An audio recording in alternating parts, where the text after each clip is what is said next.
Bonjour à tous, j'espère que vous allez bien, ici Bloraptor pour cette nouvelle vidéo. Aujourd'hui, on va débriefer la dernière journée de ce match. Alors, ça dit 10e journée, mais bon, il y a que 8 matchs. Donc,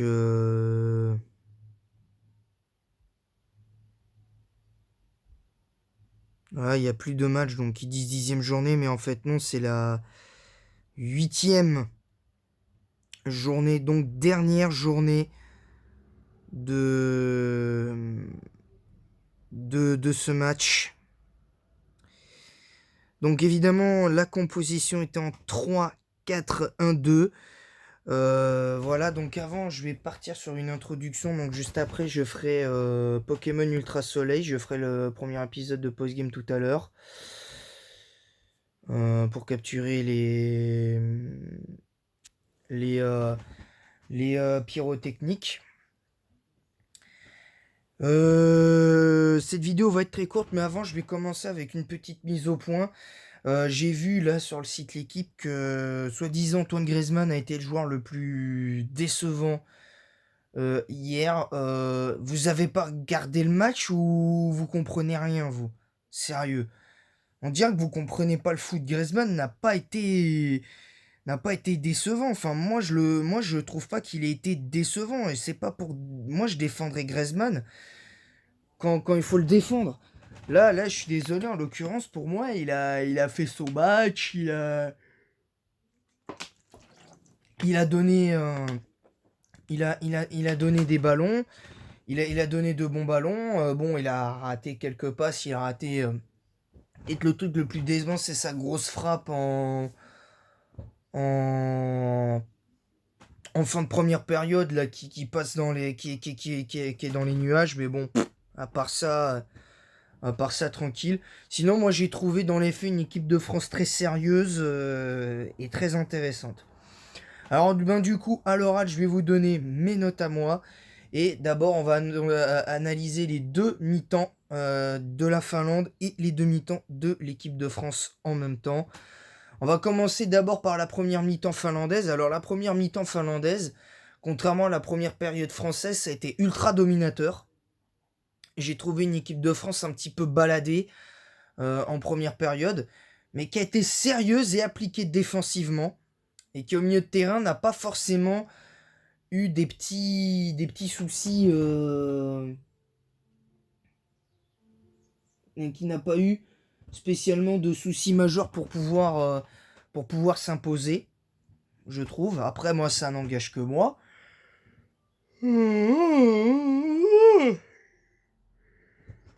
Donc,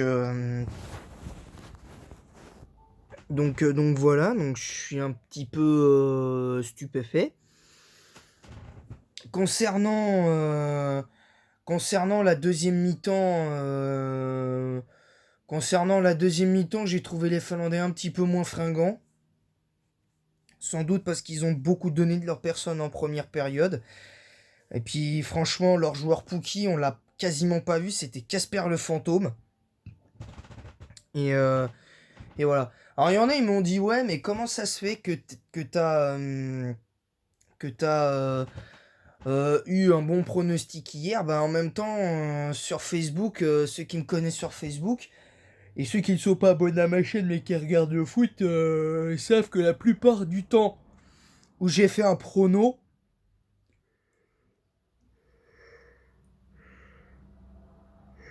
la plupart du temps quand je fais un pronostic d'un match, j'ai souvent raison.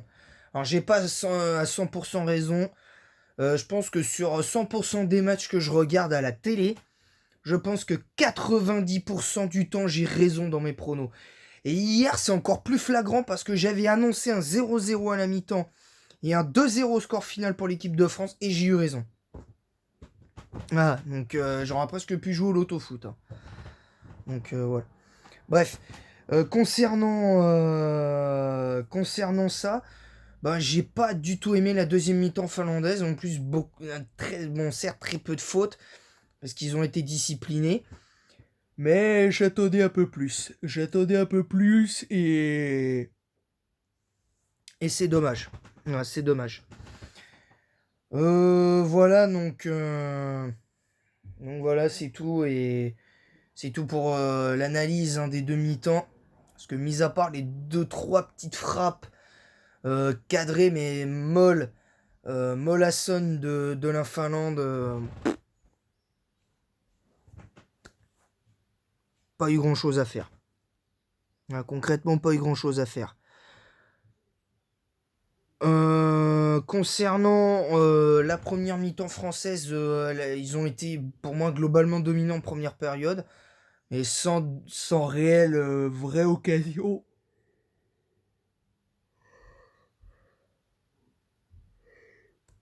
Sans vraiment pour moi réelle occasion parce que franchement je trouve que pour le coup c'est un peu dommage. Après j'ai mieux aimé la deuxième mi-temps quand même parce que la première mi-temps même si je les ai pas trouvés inspirés, ils étaient sérieux, disciplinés et en deuxième mi-temps c'était pareil.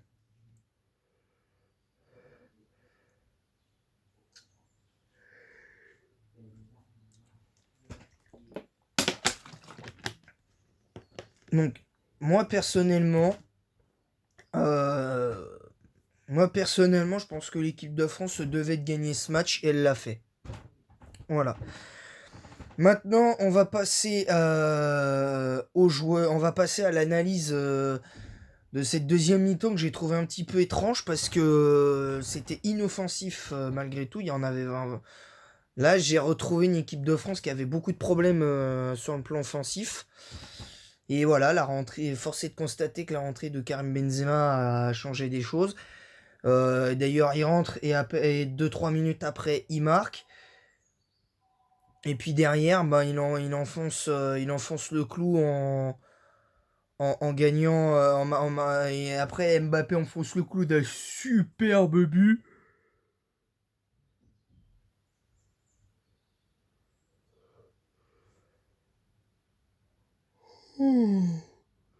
Donc, je trouve ça remarquable. Je trouve qu'Mbappé, il porte un peu plus ses couilles depuis un petit moment, donc faut quand même le dire. Il prend ses responsabilités, porte ses couilles. Il a raté un penalty avec le Paris Saint-Germain lors d'une grosse victoire, je crois notamment face à, il me semble face à City ou je sais plus, je sais plus si c'était, je crois que c'était le penalty du 3-2, je crois, je sais plus, c'est compliqué, je me souviens plus. Il y a un match où il avait été important et puis il avait raté son. Il avait. Je crois que c'était avec le Paris Saint-Germain où il avait été. Où il avait été parfait, je crois que c'était face à Bordeaux, je crois. Il avait marqué et tout, mais bon, je sais plus. Donc, en clair, moi je trouve que l'équipe de France a été sérieuse, appliquée, et puis encore une fois, arrêtez de critiquer Mbappé parce que Mbappé porte l'équipe de France à lui tout seul depuis le début de la fenêtre internationale. Il a.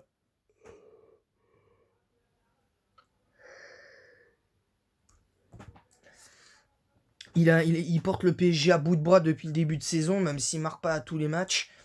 C'est lui qui porte son équipe à bout de bras, donc à un moment donné, il faut arrêter de critiquer Mbappé sur ah, M raté, M machin, c'est bon, faut arrêter un petit peu, parce que je pense qu'au bout d'un moment, ça fait blague de collégiens ou de gamins de 3 ans.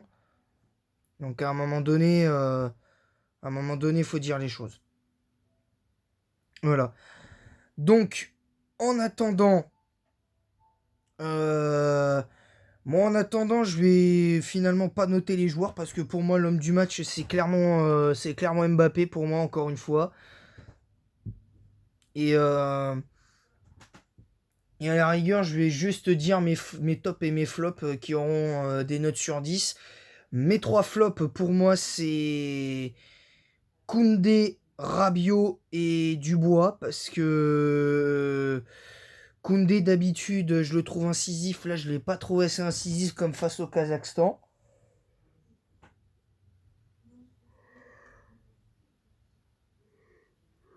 Après, Jules Koundé, il manque encore un peu d'expérience en équipe de France. Donc, je vais rester tranquille avec lui. Je vais pas trop le blâmer. Mais je vais quand même le mettre dans mes flops. Léo Dubois, pas parce qu'il sort sur blessure, mais je l'ai trouvé très fébrile depuis. Je l'ai trouvé très fébrile dès le début du match. Le peu d'occasions qu'a eu la Finlande, ben, c'est passé sur son côté. Et non du côté d'Upamecano et de Lucas Digne. D'ailleurs, Upamecano qui m'a énormément fait plaisir dans ce match-là. Donc, euh, donc voilà.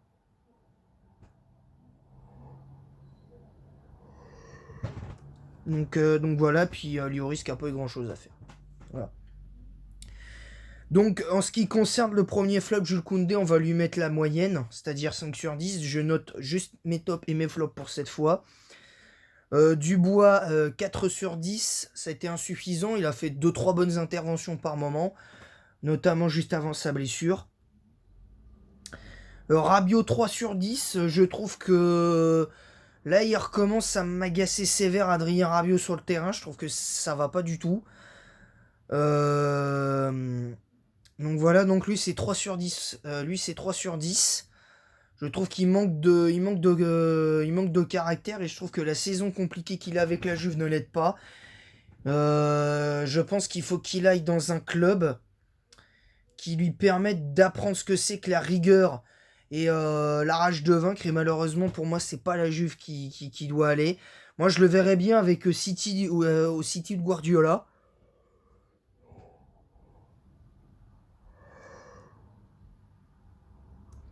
Je le verrais bien avec le City de Guardiola. Parce que ça lui permettrait de s'affirmer. Puis en plus, au milieu de terrain, je trouve que c'est pas ouf du tout. Avec un joueur comme Rabiot au milieu de terrain, il pourrait se renforcer un petit peu plus. Parce que, mis à part De Bruyne, tu sais, t'as De Bruyne en milieu offensif. Mais tu pourrais mettre Rabiot pour la sentinelle associée à je sais pas qui au milieu de terrain, là. Du côté de City, ça peut faire la différence. Mes tops, pour moi, c'est Mbappé, homme du match. Je vais lui mettre entre 8 et 9, mais je vais lui mettre 8,5 sur 10. Je lui mettrais, je serais tenté de lui mettre 8,5 sur 10. Mais je lui mets 8 sur 10 parce que son activité était importante, même en première période. Je mettrai pas Griezmann parce que pour pouvoir être dans les tops, faut au moins avoir 7 sur 10. Et Griezmann, pour moi, c'est que 6. Je vais mettre Chouameni avec 7 sur 10, justement. 7 sur 10, qui est mon deuxième top. Et mon troisième top qui obtient la note de 7 sur 10 également, c'est Lucas Digne. Parce que Lucas Digne, lui, je trouve qu'il monte en puissance depuis un petit moment en équipe de France. Il apporte un peu plus.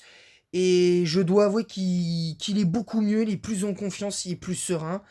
Et je me souviens, il me semble qu'il à un moment donné, il avait traversé une période de creux, je crois, avec le FC Barcelone. Il me semble qu'il a joué au FC Barcelone, on me dirait dans l'espace commentaire. Maintenant, je trouve que pour le coup, pour moi, euh, pour moi, il mérite. Pour moi, il mérite un petit peu plus de respect, Lucas Digne. Et voilà. Voilà, voilà. Donc, en tout cas, c'est tout pour moi. Je vous retrouve tout à l'heure donc pour faire le premier épisode post-game de Pokémon Ultra Soleil. Donc, on se retrouvera peut-être vendredi pour la suite hein, des événements. Donc pour la suite des événements de Pokémon Crystal.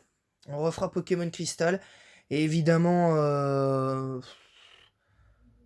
bah samedi, je pense que j'essaierai de exceptionnellement samedi. Je pense que ce sera plutôt le samedi les Ultra Soleil parce que le dimanche il y a je suis pratiquement pris et en pleine journée je suis Je suis à moitié fatigué, donc un peu comme là. Donc voilà, donc je vous retrouve après la mise en ligne de cette vidéo pour Pokémon Ultra Soleil et en attendant la prochaine, bon visionnage et bon après-midi.